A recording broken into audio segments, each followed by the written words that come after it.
Hoje nós vamos estudar a respeito do texto de Lucas 9, a partir do verso 28.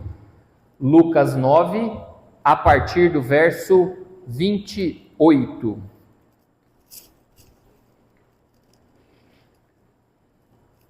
Todo mundo achou? Quem não achou, está na tela aqui.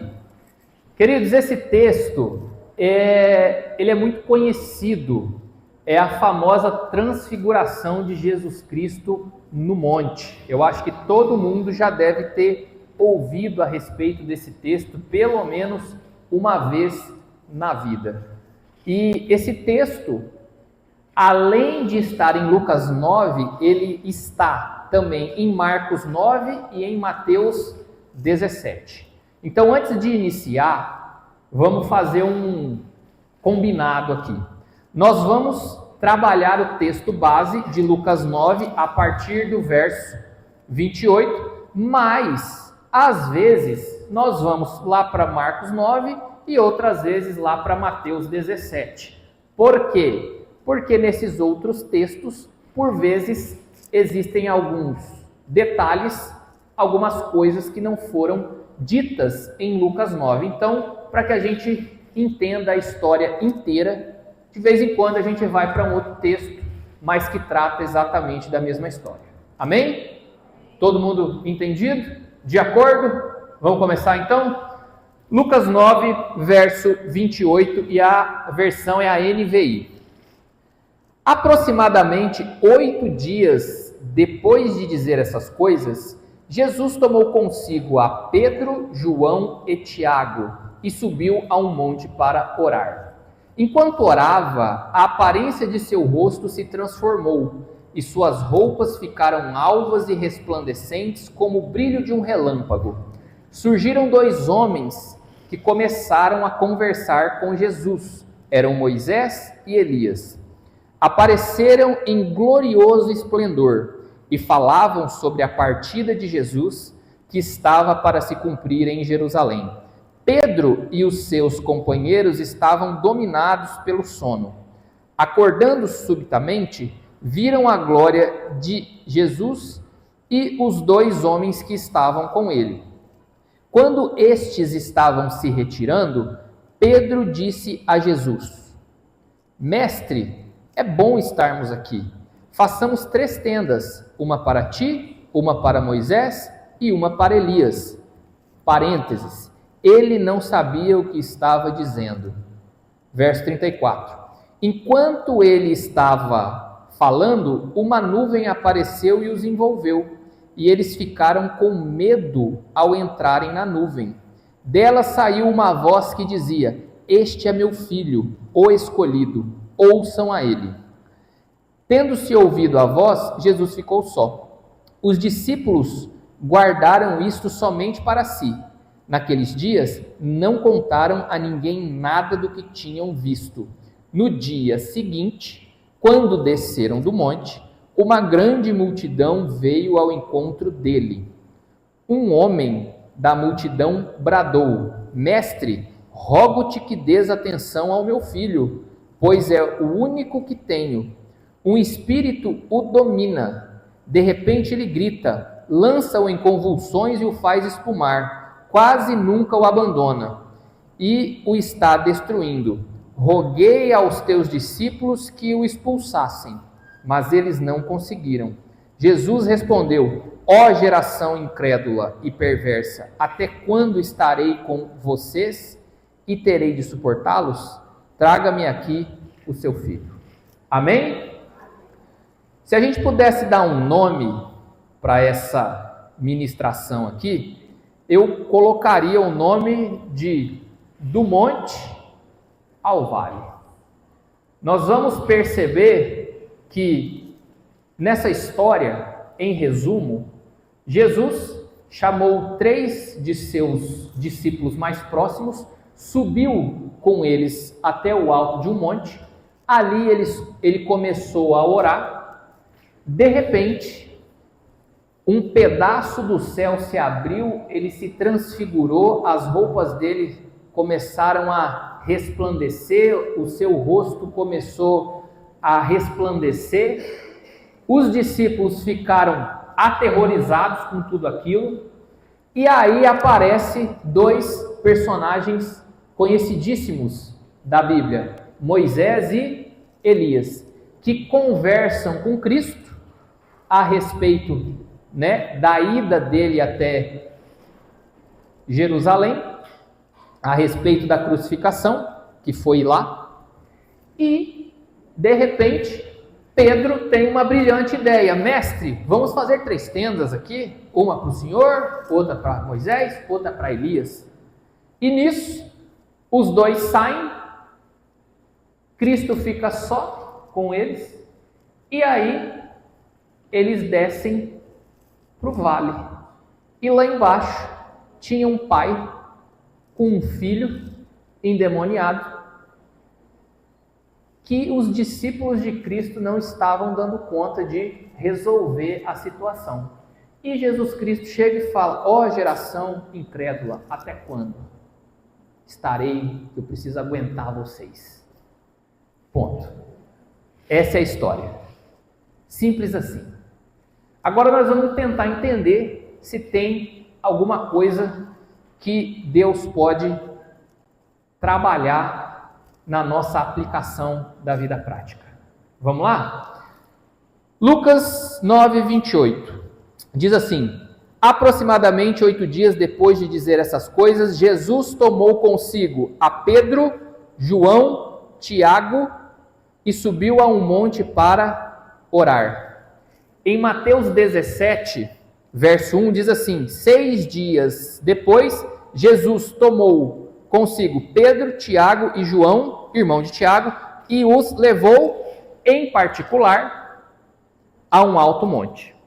Então, lendo esses 2 versos, o que nós percebemos aqui? Jesus levou 3 discípulos em particular com eles para orar no monte. A primeira coisa que a gente aprende é que para nós termos grandes revelações de Deus, nós precisamos estar com eles em particular. Dificilmente Jesus entrega grandes revelações de baseada. Geralmente nós recebemos aquela palavra, aquele direcionamento quando nós estamos com Cristo em particular. Inclusive é uma orientação do próprio Cristo: quando quiserem orar ao Pai, vai para o teu quarto, fecha a tua porta e ali em secreto ore ao Pai. Então essa dinâmica de intimidade, de ficar só com Jesus Cristo, é a dinâmica aonde acontecem grandes revelações. Primeiro a gente fica sós com Cristo, depois a gente entrega o que recebeu no secreto com Cristo. Não é ao contrário, a gente não recebe em público e entrega no privado, a gente recebe no privado e entrega em público. E aqui nós temos 3 personagens, que é Pedro, João e Tiago. Pelo que as Escrituras dizem, esses são os discípulos mais próximos de Cristo. Eles são aqueles que estavam, vamos dizer assim, no círculo mais íntimo de Cristo. E a Bíblia diz assim, Jesus tomou consigo a Pedro, João e Tiago. Quem convidou para subir ao monte foi Jesus. Jesus, umas dizem levou, outras tomou. Jesus, ele convida para grandes experiências pessoas que são próximas, pessoas íntimas. Não pense que Jesus Cristo vai entregar segredos profundos para aqueles que não têm intimidade com Ele. Ele chama para esse lugar de revelação, de demonstração de glória, de esplendor pessoas que de fato ele tem proximidade, que estão de fato engajadas com ele. Então, se você quer subir ao monte e ver a glória de Deus, sugiro que comece a buscar mais intimidade. Quanto mais intimidade, mais veremos a glória de Deus. Estão me entendendo até aqui? Amém? E aí, a Bíblia diz assim, subiu ao monte para orar. E aí, Jesus explica como que desata a glória. Existe um meio pelo qual a glória de Deus chega até nós. E ele explica aqui, eles subiram ao monte para orar. E orar é o quê? Conversar com Deus. Conversar como? Assim, desse jeito aqui, ó. Não tem mistério, não tem burocracia, você não precisa fazer um requerimento em 2 vias e protocolar, basta que você ajoelhe e ore. Mateus, eu não gosto de ajoelhar. Tudo bem, ore sentado, em pé, deitado, mas ore. O que desata o céu é oração. Tudo fora de oração é muito complicado, porque a oração é quando a gente fala com Deus, para Deus dizer o que está acontecendo lá, para a gente poder aplicar aqui. Oração não é quando, não é só ficar pedindo, Deus, eu quero uma casa, Deus, eu quero um carro, Deus, eu quero uma esposa, Deus, eu quero perder peso, Deus, Deus, Deus. É também para ouvir aquilo que Deus quer que a gente faça. É uma via de mão dupla. Você fala, Deus fala. Você fala, Deus fala. Essa é a metodologia que o céu se abre. Não existe possibilidade de ver Deus sem orar a Deus. Amém? Estão orando, irmãos? Amém? Vou perguntar de novo. Estão orando, irmãos? Amém, né?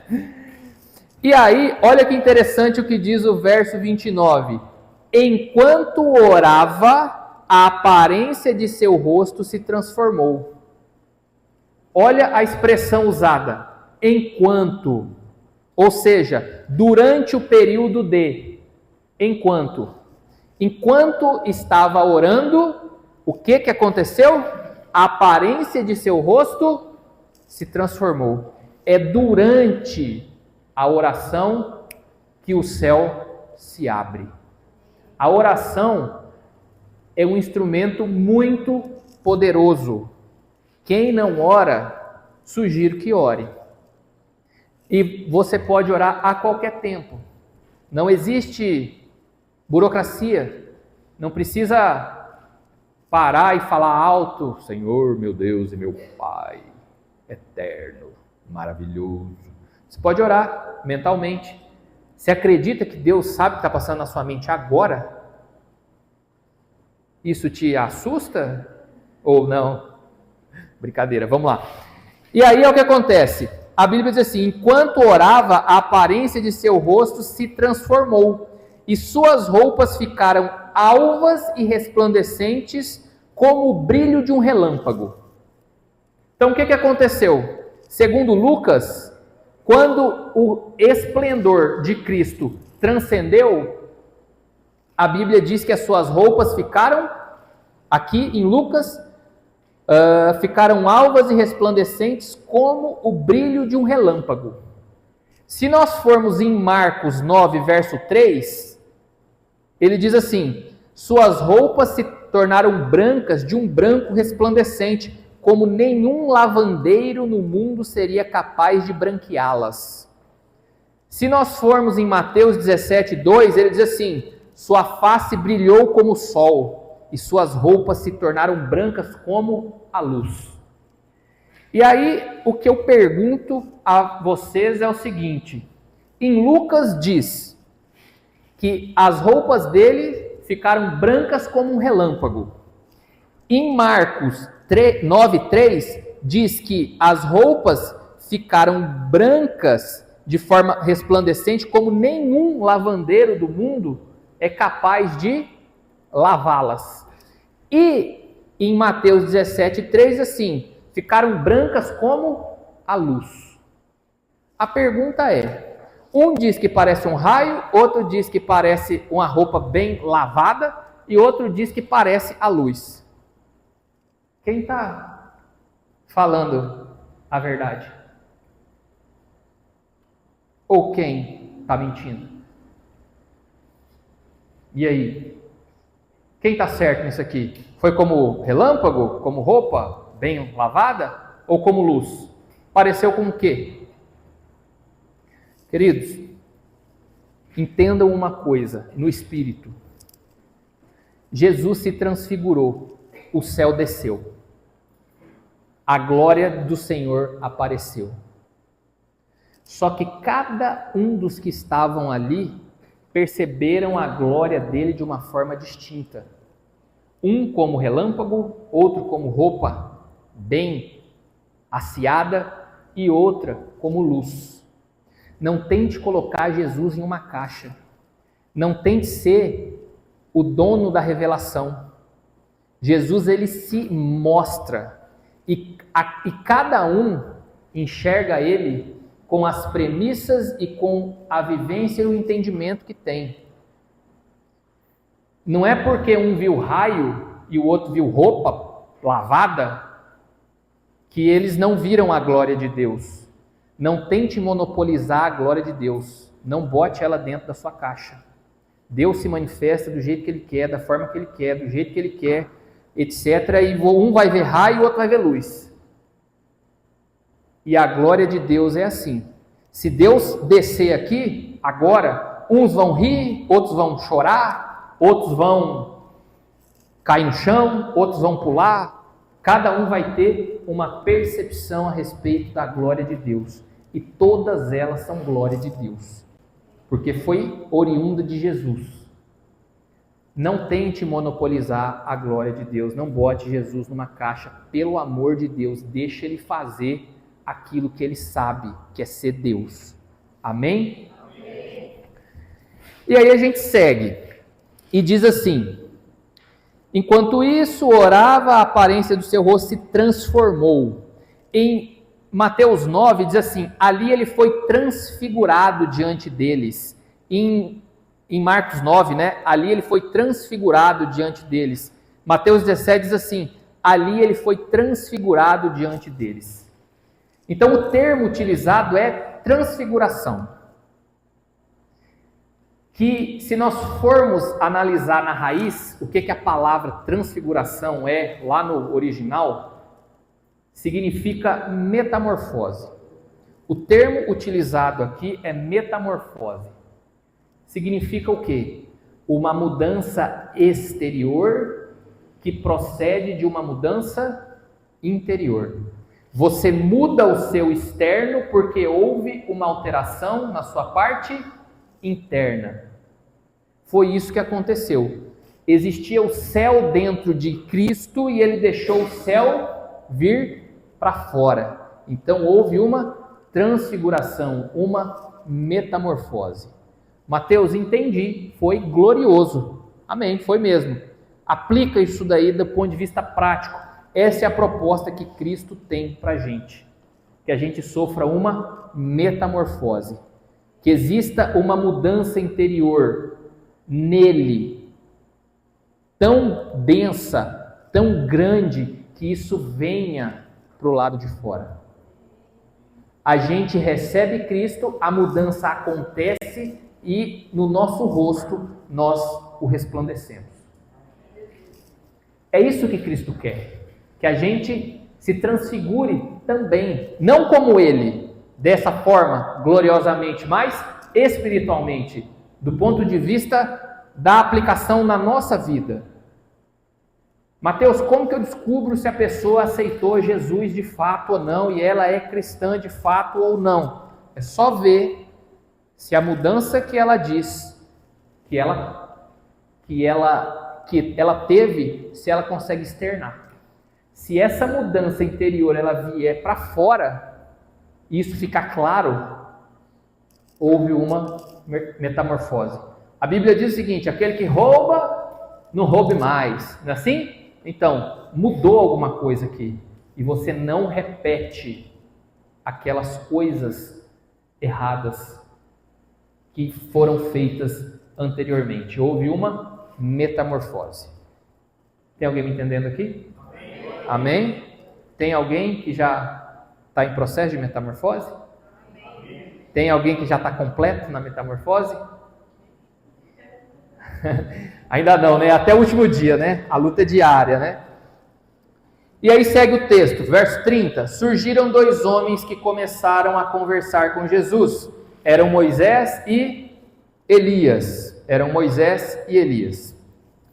Apareceram em glorioso esplendor e falavam sobre a partida de Jesus que estava para se cumprir em Jerusalém. Pedro e os seus companheiros estavam dominados pelo sono. Esses versos aqui, eles têm que causar um calafrio no seguidor de Cristo.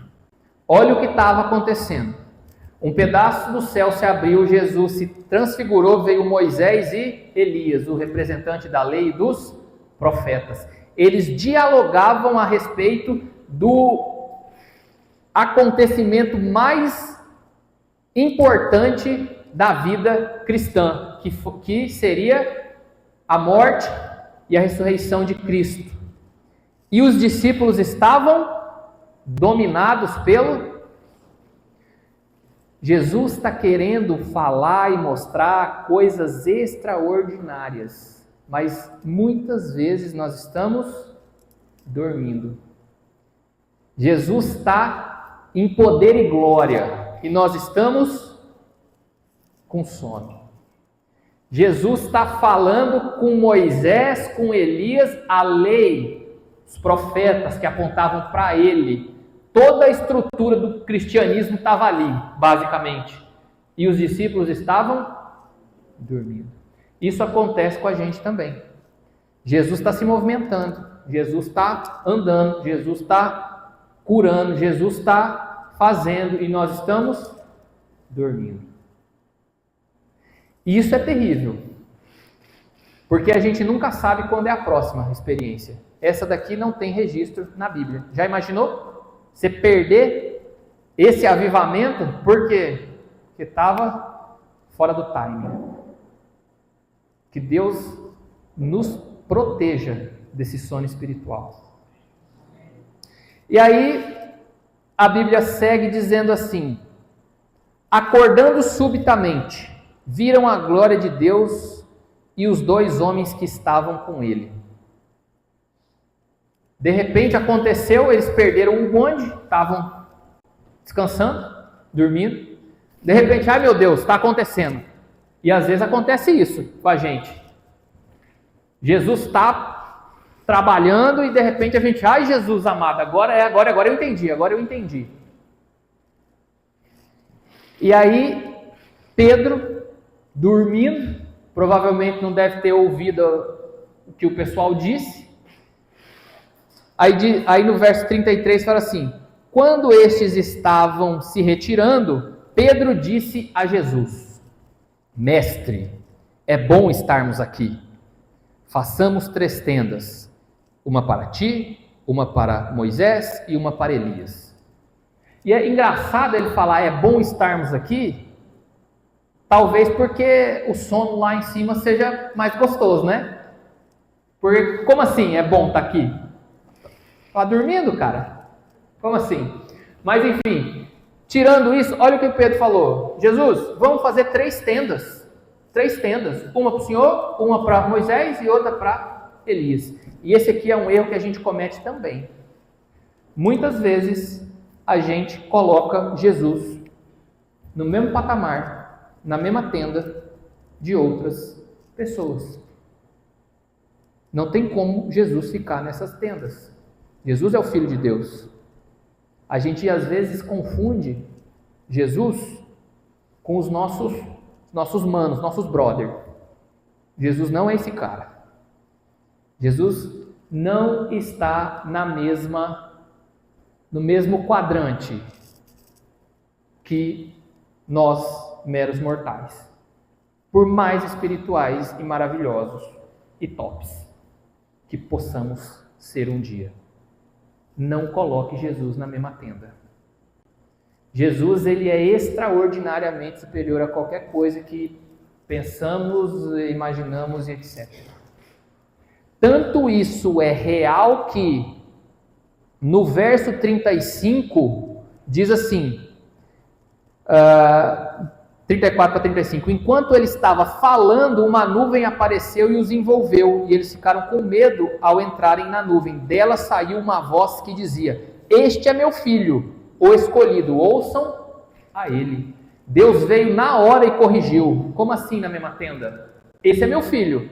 Jesus é esse aqui, ó. Escutem quem? Ele. Deus corrigiu na hora. Talvez Deus esteja vindo nos corrigir aqui hoje. O meu filho é Jesus. Não coloquem ele em pé de igualdade com qualquer outra situação ou evento ou etc. que a gente possa imaginar. E aí Pedro segue e diz, e aí a Bíblia diz assim, parênteses, ele não sabia o que estava dizendo, se referindo a Pedro e às 3 tendas. Em Marcos 9:6 diz assim, ele não sabia o que dizer, pois estavam apavorados. E aqui a gente aprende uma coisa importante. A Bíblia diz que ele não sabia o que dizer. Mas ele disse, né? Mas ele não sabia o que dizer, né? Mas mesmo assim ele disse. Quando a gente não sabe o que dizer, é bom permanecermos calados. Se alguém vem aqui ter uma resposta de Deus essa noite, se a gente não sabe o que dizer, é melhor que permanecemos calados. Amém? Alguém recebeu? E aí, queridos, olha só. Marcos 9:6 diz assim, ele não sabia o que dizer, vírgula, pois estavam apavorados. Isso daqui é uma outra coisa que a gente precisa entender também.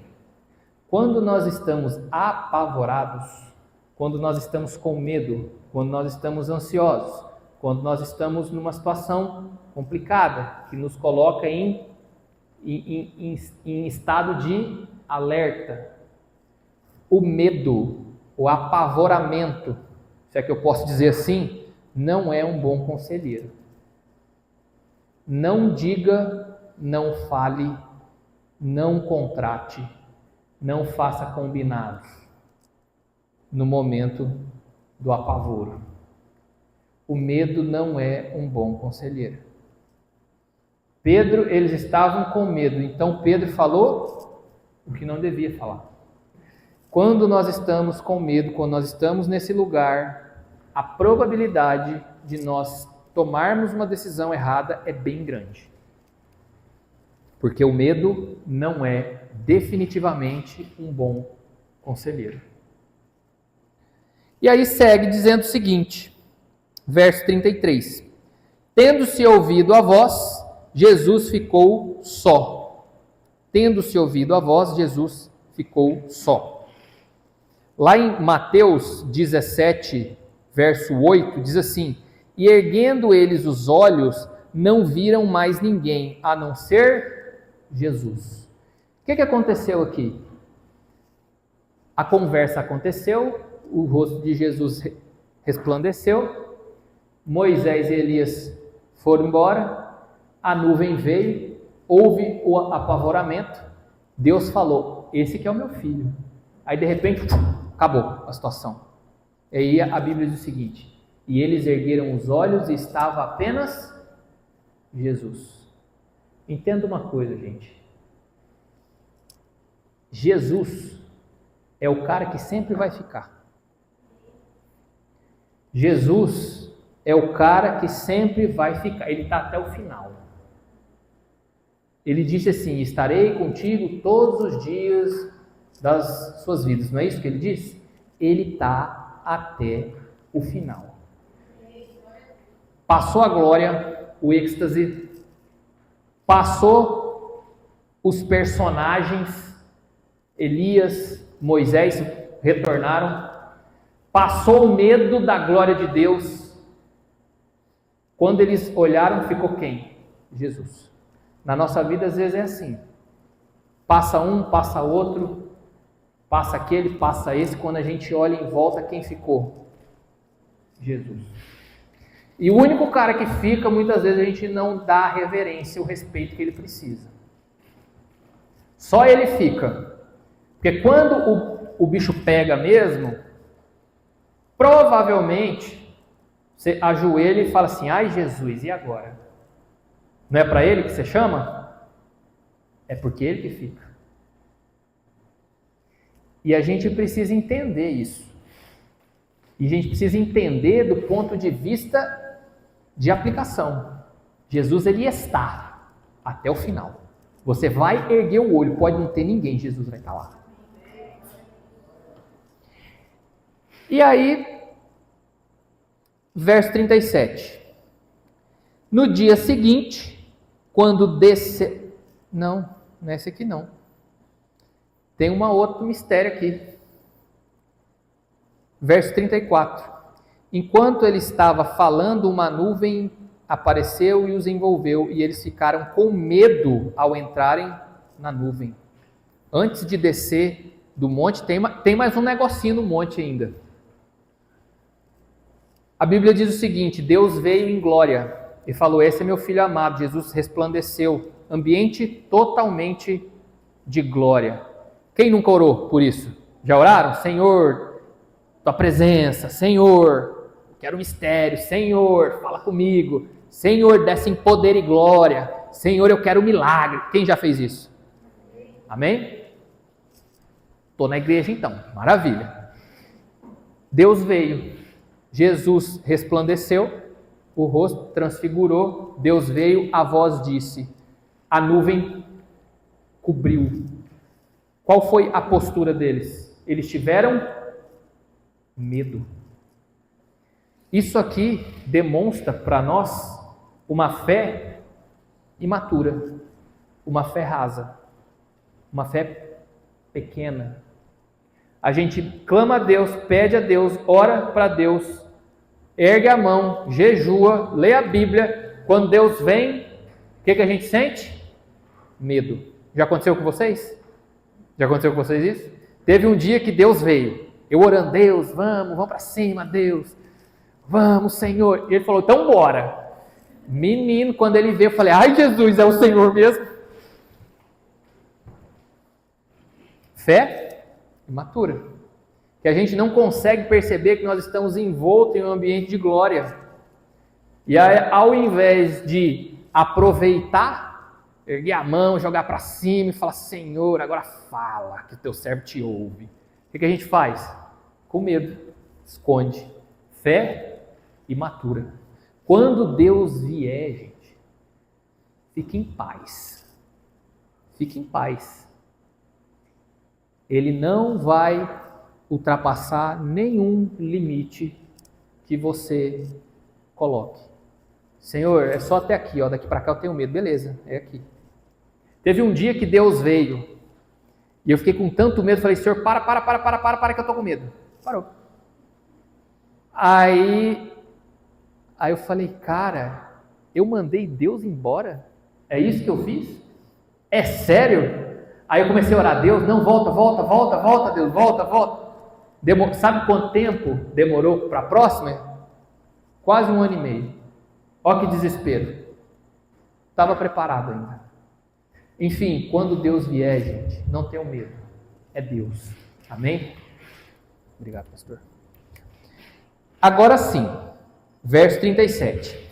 Então a gente passeou no ambiente de glória, tudo lindo, glória a Deus, Jesus resplandeceu o rosto, veio Moisés, veio Elias, coisa linda, todo mundo, né, rodando no manto, os gravetinhos se acendendo tudo lá em cima, né, sim, quem já subiu no monte, diz que, né, acende os gravetinhos, né, coisa linda. No dia seguinte, quando desceram do monte, uma grande multidão veio ao encontro dele. Queridos, vai ter sempre o dia seguinte. Você vai subir até Deus, vai receber, aí tem que descer. Porque nós somos de carne e osso. Nós não somos desse mundo, mas nós vivemos nele. Então, recebe a glória, recebe de Deus. Glória a Deus, aleluia. Joga a mão para cima, chora, ora, lê a Bíblia, gira no manto.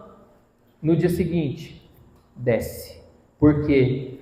Porque no vale, o bicho estava pegando. Jesus chegou, a multidão já foi nele. Falou, ó Jesus. Aí um homem já levantou a mão, falou, ó Jesus, estou com um problema com meu filho aqui. O pau está quebrando, meu filho tá difícil na situação aqui com ele. E mais, falei com seus discípulos e eles não resolveram.